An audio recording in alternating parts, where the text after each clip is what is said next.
The title of this poem is called Boycott. I refuse to be suppressed, living under dictatorship.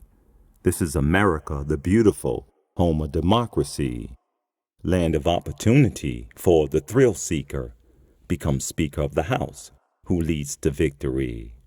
And again I say, I refuse to be suppressed. I refuse to digress and ingest this thinking.